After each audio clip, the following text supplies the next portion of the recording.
Salut les passionnés, bienvenue sur la chaîne pour notre spéciale édition fête de fin d'année. Pour démarrer les festivités, nous allons réaliser une galette des rois qui se compose principalement d'une pâte feuilletée et d'une frangipane. Ne vous enfuyez pas en entendant pâte feuilletée parce que la recette que je vais vous livrer aujourd'hui, c'est une recette autant rapide et pratique. Ainsi, vous découvrirez avec moi tous les secrets pour réaliser et réussir votre galette des rois en ces temps de fête. Alors, à qui la couronne? Stay tuned.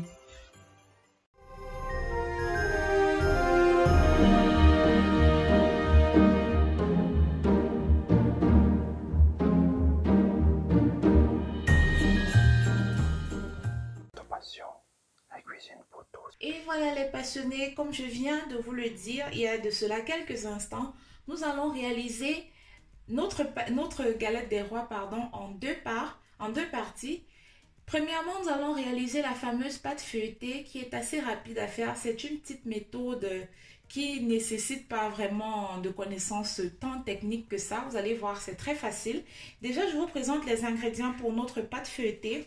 Nous aurons besoin de 250 g de farine, 100 g d'eau. Il faut que l'eau, par contre, soit bien froide. On aura besoin d'une cuillère à café de sel. Ensuite, 220 g de beurre. Vous pouvez utiliser du beurre de table. J'entends par là du beurre vraiment bien solide et je viens vraiment de le sortir du frais pratiquement du congélateur. J'ai vraiment baissé la température pour que ce soit assez froid parce que c'est très important, comme je vous l'ai dit. L'eau doit être vraiment très froide et le beurre également. Et évitez surtout de mettre votre contact, du moins votre chaleur humaine sur celui-ci. Voilà les passionnés, continuons dans cette lancée. Nous allons premièrement réaliser notre pâte pour faire la fameuse pâte feuilletée. Là déjà, il faut que je vous précise, je viens de sortir également mon bol de robot ainsi que la feuille que voilà du frigo. Également, vous avez mis le beurre et l'eau pour qu'il reste assez froid. Et là, on ne va pas perdre de temps par contre. Ce qu'on va faire, il faut que tous les ingrédients soient mixés à froid. Je vais couper le beurre en morceaux pour qu'il soit plus facile à mélanger. Il ne faudra pas pour ceci forcément d'obtenir un mélange homogène, mais par contre, on va mélanger à, on va dire là, à un niveau assez moyen, pas trop rapidement non plus. Il ne faut pas que la pâte soit trop homogène comme je viens de le dire pour éviter d'obtenir au final une pâte sablée. Ce que nous allons réaliser aujourd'hui va se faire sous un système de 30-15-30. J'entends par là 30 minutes, 15 minutes, 30 minutes. Bientôt, vous verrez pourquoi. Donc là, je coupe le beurre en morceaux pour qu'il soit assez accessible à la feuille. Donc, je le redécoupe là. J'évite vraiment au maximum de toucher.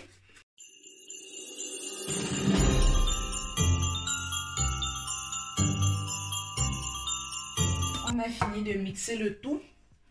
Vous voyez là, le beurre n'est pas complètement incorporé. Ce n'est pas problématique. Ne vous gênez pas par rapport à cela parce que c'est fait exprès, étant donné que nous allons finir d'incorporer le beurre plus tard, lorsque nous allons réaliser les fameux tours simples qui nécessitent qui sont utiles dans la préparation d'une pâte feuilletée. Là, je ne sais pas si vous réussissez à voir, j'essaie de décaler un peu la caméra, voilà. On va essayer de former un amas. Là, j'essaie de le faire avec le papier film pour éviter vraiment de toucher la préparation avec les mains. Donc, on forme une espèce de carré là, une espèce de boule carrée qu'on va bien filmer et mettre au frais pendant 30 minutes.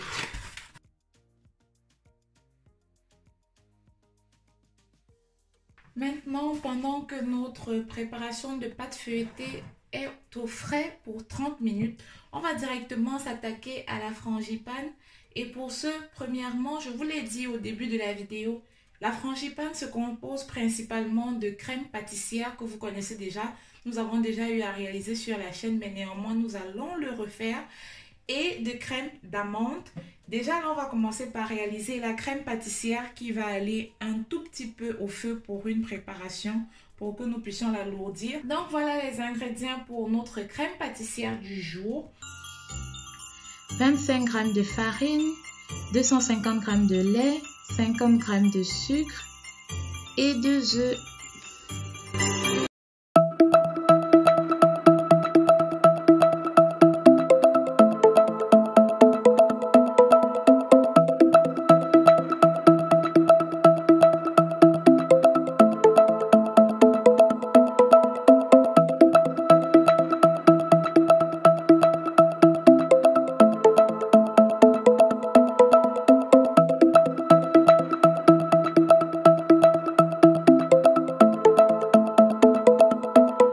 Ensuite notre crème d'amande, les ingrédients 100 g de beurre, 125 g de poudre d'amande.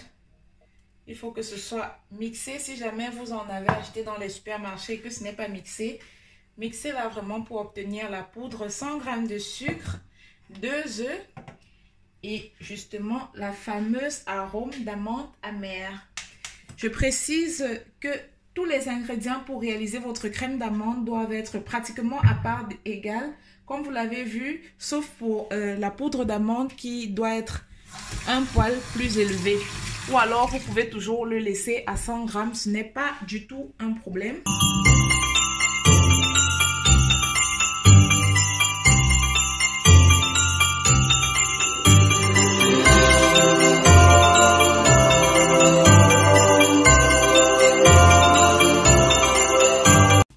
Récupère notre préparation de pâte feuilletée.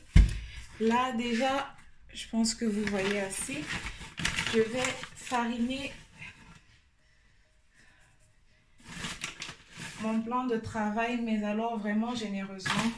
Vous savez, je ne vous le dirai jamais assez sur la chaîne. Moi, j'ai un plan de travail très capricieux. Ensuite, je farine également le rouleau à l'aide duquel nous allons faire notre tour. Donc là, je retire la préparation.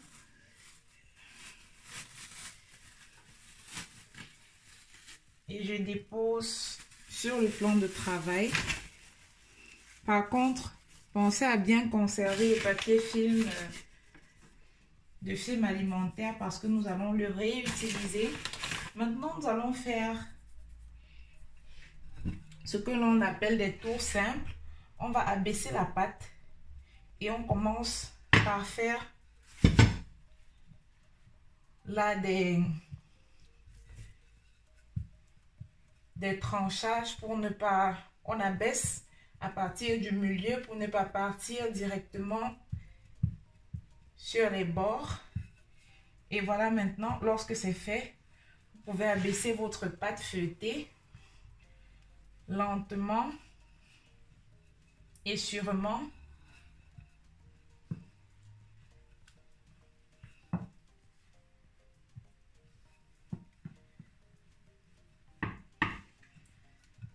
Donc, on va étaler la pâte, sur la longueur. Vous voyez, il y a encore des espèces de croûtes de beurre là. Mais ne vous inquiétez pas. Ça va s'en aller lorsque nous allons réaliser nos tours simples. Donc là, j'abaisse la pâte au maximum sur la longueur.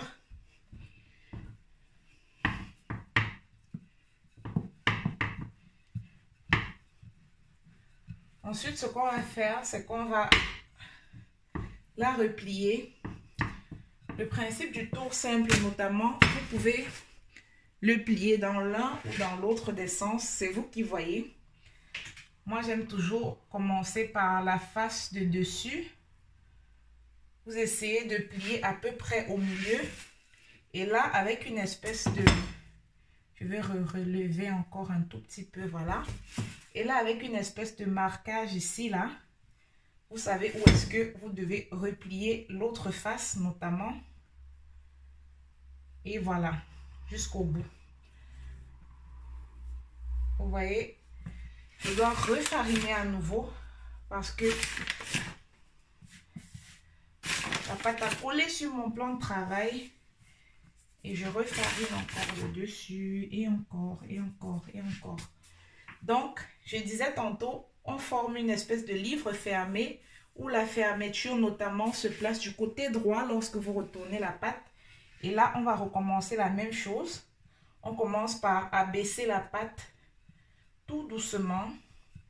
Donc là, premièrement, on va réaliser 2 tours. On abaisse la pâte, on abaisse la pâte, on abaisse la pâte. Avant de l'étaler, là, je vérifie encore de ce mouvement que j'ai suffisamment de farine en dessous. Lorsque j'ai fini d'abaisser, on aplatit, on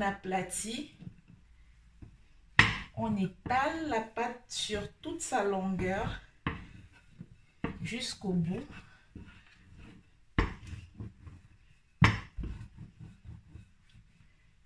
Et voilà.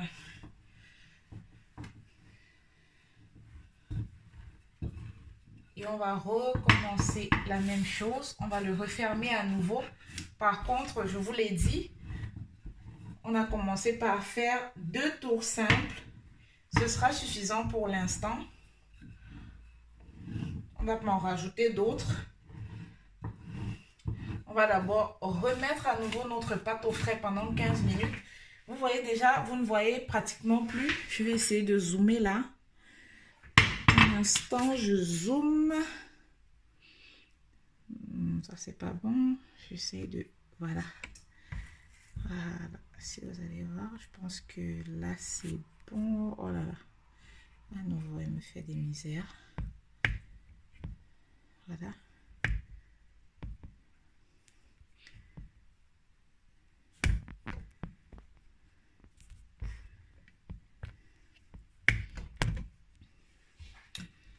Peut-être c'est mieux que j'abaisse un peu la caméra.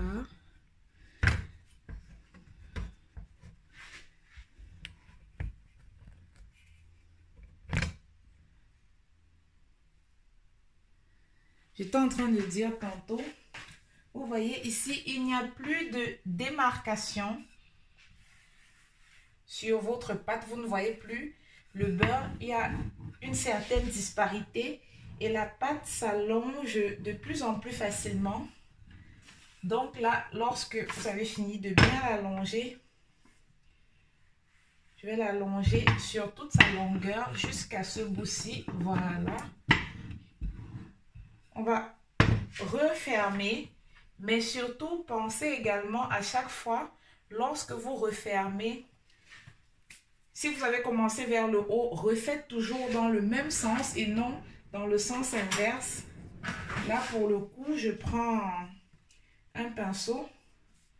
On va dégager la farine qui est en surplus là. Voilà. Avant de refermer notre livre. Et voilà. Donc, lorsqu'on le remet sur le côté là, vous voyez, notre démarcation est toujours là au bout, le livre fermé. Et la petite astuce en plus, lorsqu'on réalise une pâte feuilletée, les passionnés, vous avez vu les 2 tours simples, lorsque vous vous y prenez avec la technique, ne nécessite même pas 10 minutes. On va le remettre au frais, c'est vrai 15 minutes, mais la petite astuce consiste notamment à mettre 2 doigts, comme ça, à faire une démarcation. Ça vous permet de savoir sur le long terme le nombre de tours simples que vous avez déjà réalisés.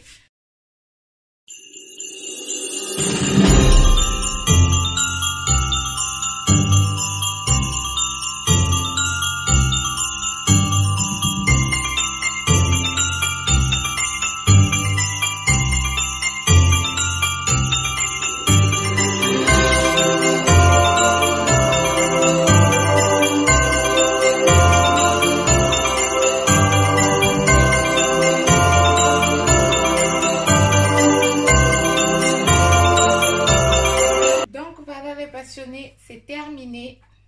On va la remettre maintenant 30 minutes au frais. À nouveau, on filme.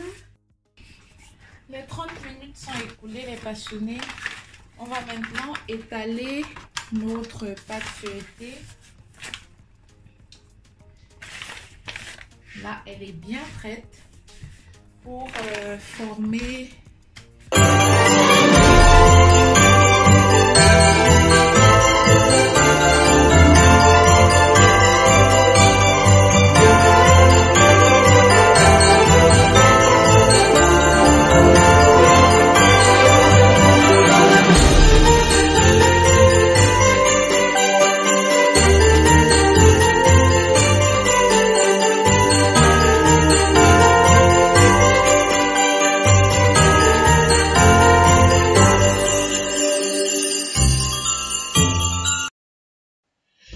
Et voilà les passionnés, notre galette des rois est prête.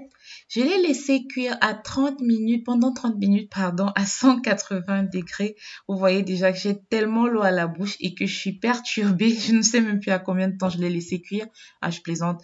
Bien sûr, j'espère en le coupant comme je le fais là, de pas tomber sur la fève. Mais je vous rassure, je suis tellement émerveillée par le feuilleté de cette pâte. C'est fou comme ça sent bon dans ma cuisine. J'espère également que vous avez le même résultat que moi si vous avez appliqué tous les principes, toutes les astuces que je vous ai montrées tout au long de la vidéo. Oh là là, j'en ai même du mal à dire quelque chose. Elle est trop bonne. Laissez-moi goûter. Juste trop parfait. Je sais même plus quoi dire. Comme je dis tantôt, je perds les mots. C'est juste tout ce qu'il faut et surtout la satisfaction, le bonheur, la gaieté de l'avoir faite maison. Elle est nettement meilleure que dans les commerces, je vous assure. Je suis juste trop fière de ce que nous avons réalisé aujourd'hui. Pas seulement parce que nous avons fait une galette des rois, mais également parce que nous avons obtenu un très beau feuilletage. Regardez-moi toutes ces différentes couches, mais alors ça sent trop bon et c'est très bon. Alors, pendant le temps, avec la pâte qui restait, moi, je me suis amusée à réaliser une deuxième galette des rois de forme carrée. J'ai tout simplement, avec les chutes, réétalé la pâte, parce que c'est pas vraiment un carré, c'est un rectangle notamment. Vous voyez à quel point je suis perturbée. J'ai refait une deuxième galette des rois. Bien, le fait de l'avoir réétalée, ça n'a certainement pas facilité que ça puisse pousser de part égale comme la galette des rois qui est de forme ronde. Mais ce n'est pas grave. L'essentiel, c'est que nous le dégustions et qu'elle soit également très bonne. Elle est tout aussi feuilletée, même bien qu'elle ne soit pas montée de part égale. On va découper cette galette ensemble pour voir l'intérieur. Regardez-moi ça. Toute cette vapeur, toute cette chaleur, vous voyez notamment, il y a cette petite différence là, comme je venais de le mentionner, entre les deux pâtes. Mais c'est tout simplement parce que j'ai replié la pâte sur elle-même et que je l'ai réétalée. Vous avez compris lors de la recette, le secret c'est toujours de plier dans le même sens. Par contre, j'ai fait cette erreur là. C'est pour ça que ça m'arrive ainsi. Mais bon, c'est pas grave étant donné qu'elle est faite maison la pâte. Si vous êtes nouveau sur la chaîne, n'oubliez pas de vous abonner, de liker, de partager et d'activer la cloche de notification si ce n'est pas encore fait. Si vous êtes déjà abonné à cette chaîne, n'oubliez pas de nous suivre également sur nos réseaux sociaux. Taguez-moi que je vous repartage. À la prochaine. Ciao, ciao.